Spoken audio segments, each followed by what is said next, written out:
Howdy brewers, today we're going to learn how to prepare a SS Brewbucket from straight out of the box, to wash it with some trisodium phosphate, which is the triclinium yellow container you see there, and then passivate the stainless steel with a star sand solution. We'll also put the ball valve into the fermenter. Generation of SS Brewbuckets that they put the gasket into the lid for you.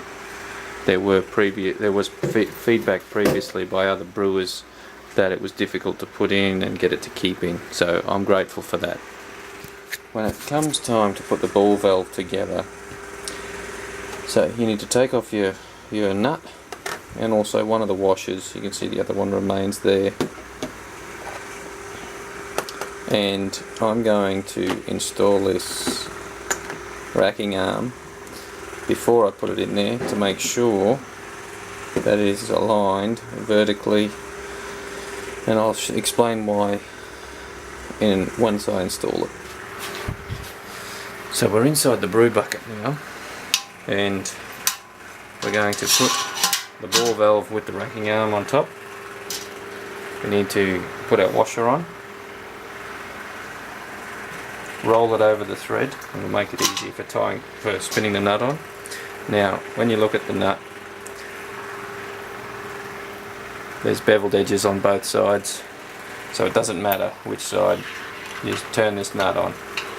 When you do it, because of the rubber washers on each side, it does. You don't only need to do this finger tight to make it waterproof, liquid proof, beer proof. So, as you can see, that racking arm's vertical, and the tap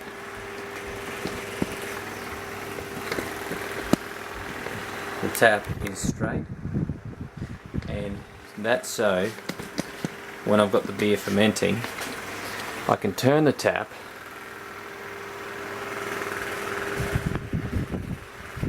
hopefully minimizing yeast intake as it swirls around, because the yeast are alive when they're fermenting. The yeast cells do swim around, and then they drop once they've finished doing their job. So when they drop, we want to minimize the amount that actually goes into the racking arm. So if we have it facing down, that will minimize that, and then when it comes to racking off, we can see that it's down, but we can then turn it around, and all the yeast should be below the racking arm, and that way it can drain. But if you don't want to miss out on some of your beer, you can turn it, and the beer through gravity will still flow out. So mixing the trisodium phosphate, the directions on this are a little bit annoying, because it says mix half a cup or 2 capfuls of this stuff into 1 bucket of water. How big is the bucket? It doesn't say. So I've got half of this bucket.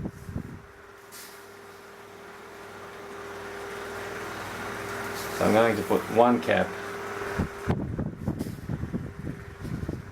and half a cap in to make sure it's strong enough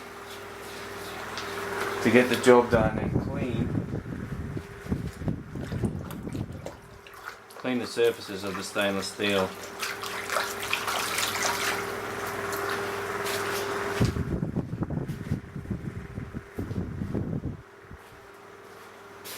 Now to clean the surfaces, they say just use any soft terry toweling cloth.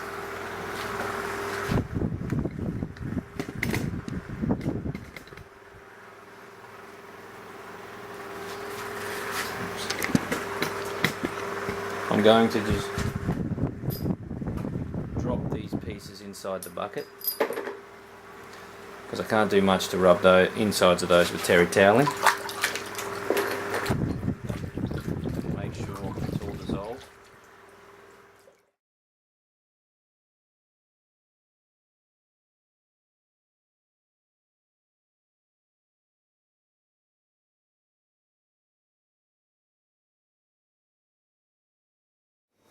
Now that we're all dry inside after doing the trisodium phosphate clean, we're going to passivate, and we need to do this with an acid-based solution which needs to be mixed fairly concentrated. The directions recommend star sand at a ratio of 1 ounce per gallon, and because it has to soak, you can't get around mixing up only 1 gallon or 3.5 litres. So it's just because it's a 7-gallon bucket, I'll be putting 7 ounces of star sand in and letting it soak for 30 minutes.